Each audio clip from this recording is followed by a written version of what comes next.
Welcome back to the deep dive. I was thinking about how we usually talk about medical breakthroughs. Mhm. It's always this hunt for the silver bullet. We want the one pill that fixes the one broken thing. Right.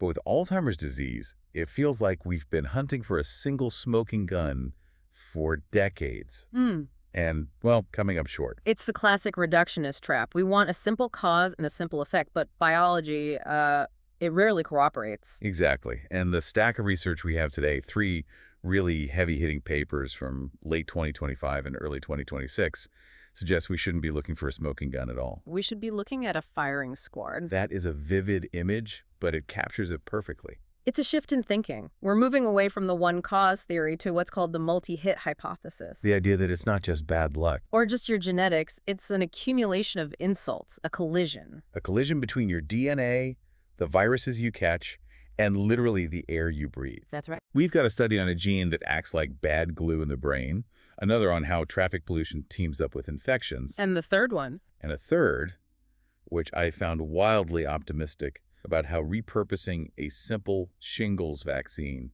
might be the shield we've been looking for. but the key to all 3 papers is that they are interconnected. You can't understand the vaccine benefit without the genetic vulnerability. And you can't get the pollution risk without looking at the immune system. Exactly. So, our mission today is to synthesize these 3 sources. Let's start with the foundation, the genetics. Okay. Now, usually when we talk about Alzheimer's genes, everyone shouts APOE4. It's the celebrity gene for sure. But this new study is pointing the camera at a different character entirely, Nectin-2. Right. APOE4 gets the headlines because the risk is so high. But Nectin-2 is fascinating because of what it does mechanically. And what is that? This gene codes for a protein that's involved in cell-to-cell adhesion. Adhesion, so literally the glue holding brain cells together. Essentially, it helps maintain the structural integrity. But, and here's the catch, Nectin-2 is also a receptor that some viruses use to get into cells. Wait, really? It's a dual-use protein. It's the mortar in the wall, but for certain invaders, it's also a doorknob. That seems like a terrible design flaw in our biology. Here's the thing that holds you together, but also, come on in, viruses. Evolution is full of those kinds of trade-offs. Now, this study focused on a very specific variant, ASNP. It's called ARS859. If you carry the A allele of this variant, you're in the risk zone. And they found this gene is doing something very specific. It's not just a risk factor on a spreadsheet. It's physically changing the brain's landscape, That's right. Specifically, the hippocampus. the memory center. Ground zero for Alzheimer's. They used data from ADNI, the Alzheimer's Disease Neuroimaging Initiative, and they looked at MRI scans. And what did they see? Carriers of this risk allele had significantly reduced volume in the hippocampus. It was smaller. But here's where it gets really interesting, right? The methodology they used. Oh, yeah. This is really important. They didn't just find a correlation. They ran something called a causal mediation analysis. Okay, let's unpack that. I always imagine mediation as like, is it the rain that causes car accidents, or is it the rain that causes wet roads, and the wet roads cause the accidents? That is a perfect analogy. Absolutely perfect. So the gene is the rain. The gene is the rain, Alzheimer's is the accident. They wanted to know, does the gene cause the disease directly, or does it physically degrade the hippocampus first, make the road wet, and that degradation causes the cognitive decline? And what did the numbers say? It's the road. They found that hippocampal atrophy, the actual shrinking of the tissue media, it's about 42 to 50% of the genetic risk. Wow. So half the danger of having this gene is that it literally shrinks your memory center. Exactly. It suggests the structural weakness is the primary driver. The gene variant seems to make the blood-brain barrier or the cell membranes themselves just more fragile. And that lets pathogens in. Maybe. Or they just wear out faster under stress. Either way, that leads to neurodegeneration, the shrinking, and that eventually shows up as dementia. Okay, there was a weird detail in this data about gender, though. We always hear women are at a higher risk for Alzheimer's. Right, about 2/3 of patients are women. But in this study, the signal for hippocampal shrinking was actually louder in men. That was a surprise. In the ADNI dataset, the statistical link to right hippocampal volume loss was significant in males. And that's confusing because huge studies like the UK Biobank usually flag females as being more vulnerable to this gene's risks. So why the discrepancy? It's probably about the data. The UK Biobank is mostly healthy people. ADNI is a clinical data set, people who are already showing signs of cognitive decline. So the gene might act differently at different stages of the disease. That's a very plausible theory. The takeaway, though, for you listening, is the same regardless of sex. Nectin-2 creates a physical vulnerability, a thinner wall in the fortress. Okay, so we have a thinner wall. That's hit number one. Hit one. Now, if the wall is thin, logic says you want to reinforce it, or at least keep invaders out. This brings us to the second paper. This is the one that just blew my mind. The repurposing one. Yes, repurposing. It's the holy grail of pharmacology right now. A new drug takes billions of dollars, 20 years. But taking something we already have and finding a new use for it. Yeah. That's fast. And this study looked at the shingles vaccine. Which I think most people over 50 know about. You get it to avoid that painful rash. But they asked, can it stop Alzheimer's? And the answer seems to be yes, but with some really fascinating nuance. Hey. In their general sample, people who got the vaccine between 65 and 75 had about 20% lower odds of developing Alzheimer's. 20% is nothing to sneeze at. A new drug with a 20% reduction would be front page news. A blockbuster. Yeah. But the headline isn't the 20%, it's what happens when you overlay the genetics we just talked about. The Nectin-2 gene. Right. Remember, Nectin-2 is the weak door for viral entry. The researchers figured if you have the weak door, you probably need the extra guards, right? And did they? The data confirmed it spectacularly. For women who carried that specific Nectin-2 risk allele, the vaccine wasn't just helpful, it was game-changing. The odds ratio was 0.28. Wait, 0.28? I'm not a statistician, but that sounds like, what, a 72% reduction in risk? Roughly, yes. A massive protective effect. It suggests the vaccine effectively just neutralized the added genetic risk. That is incredible. So if you have the genetic vulnerability, the vaccine works better for you. It's the definition of a gene-by-environment interaction. If your fortress has a weak gate, putting a guard there is far more valuable than putting a guard at a fortress that's already solid. Does it matter when you put the guard on duty? The timing.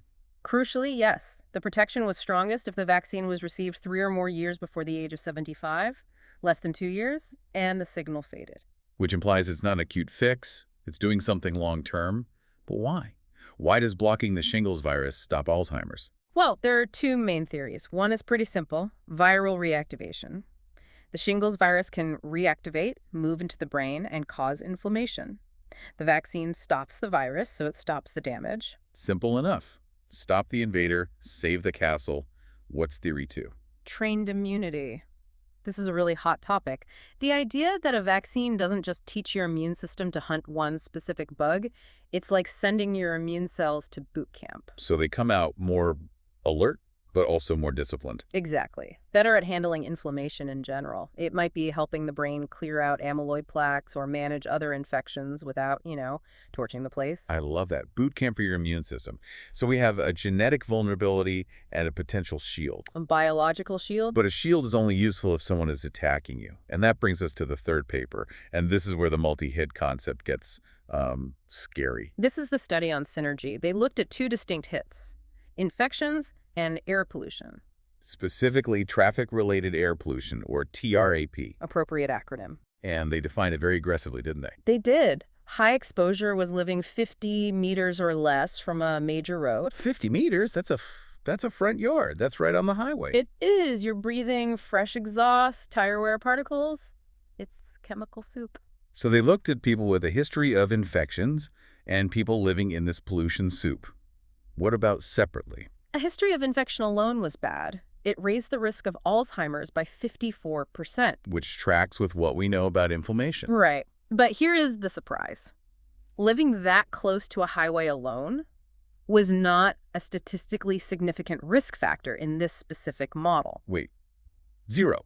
I feel like I read an article every week saying pollution causes dementia. It's not. Well, it's not that it has 0 risk, but in this breakdown, pollution on its own didn't tip the scale. The brain could probably compensate. Until you add the infection. When they looked at people who lived near the highway and had a history of infection, the risk didn't just add up. It exploded. How much? 164% higher risk. So 54% plus, what, roughly 0 equals 164%.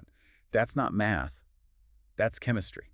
It is synergy. It suggests the pollution primes the brain for failure. The leading theory is the blood-brain barrier again. We think the ultrafine particles from traffic degrade the tight junctions in that barrier. It cracks the mortar. Exactly. but maybe the brain can handle a few cracks. But then you get the flu or pneumonia, the pathogens are circulating, and because pollution has already broken the lock on the door, the infection just storms the castle. And the brain is overwhelmed. Yeah, This makes me want to move to the countryside. I get that. But there was a twist in this study, the APOE4 part, that I think is maybe the most important takeaway of this whole deep dive. The APOE4 paradox. This is the finding that made everyone double-check their math. So set the stage. APOE4 is the bad gene. If you have it, your risk is already high. So logic dictates. You have the bad gene, and you breathe exhaust, and you get sick. You should be doomed. That is what anyone would assume, a massive compounding effect. But the data showed the opposite.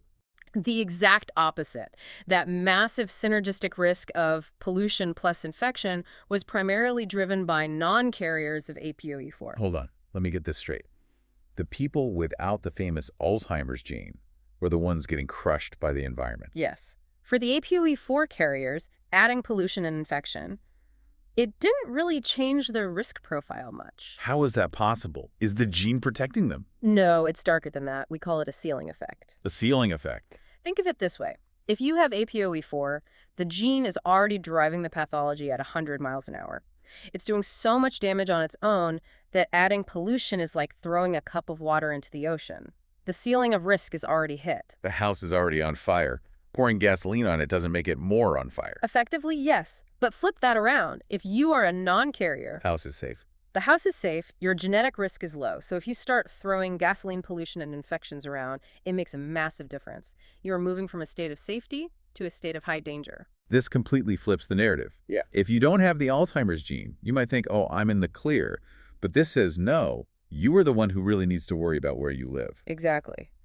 If you have the good genes, your Alzheimer's risk is essentially an environmental disease. It's determined by your exposures. That is both empowering and terrifying. It's agency. It means for the vast majority of people, Alzheimer's is likely preventable through lifestyle and public health policy. So let's bring it all together.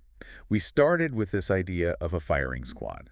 Right. We have Nectin-2 weakening the structural glue, shrinking the hippocampus. We have traffic pollution cracking the blood-brain barrier. We have infections rushing in through those cracks. And we have vaccines that might act as a reinforcement specifically for those with that structural weakness. That is the picture. And it moves us away from one drug, one cure. We're looking at a future of stratified medicine. Walk me through that. I go to my doctor in, say, 2030. What does that visit look like? Well, first, they genotype you. Not just for APOE4, but for Nectin-2. Let's say you have the Nectin-2 variant. Okay, I have the weak glue. Your doctor says, okay, your brain structure is vulnerable to viral entry. We need to be aggressive. You're getting the shingles vaccine, the flu shot, maybe a new HSV-1 vaccine immediately. We're locking the door. And if I don't have that gene, or APOE4, Then the doctor says, you've got a great genetic hand. Don't mess it up. Where do you live? I live next to the freeway. Move. Or get hospital-grade HEPA filtration for your bedroom. Because for you, breathing that air is the primary thing that could give you dementia. It's treating the patient, not the disease. It's personalized prevention. It is. And it forces us to zoom out even further. We tend to frame Alzheimer's as a disease of aging. Right. You get old, parts wear out. But these papers, all of them, they imply something else. If traffic fumes and common viruses are the triggers hitting these genetic vulnerabilities, is Alzheimer's really just a disease of aging, or is it a disease of civilization? Wow, that hits hard. I mean, we built a world of high density, high pollution, and high viral circulation. For people with specific genetic profiles, that environment is toxic to their brains. So we aren't just getting Alzheimer's. We might be building a world that gives it to us. It's a distinct possibility, which means the cure might not be a pill.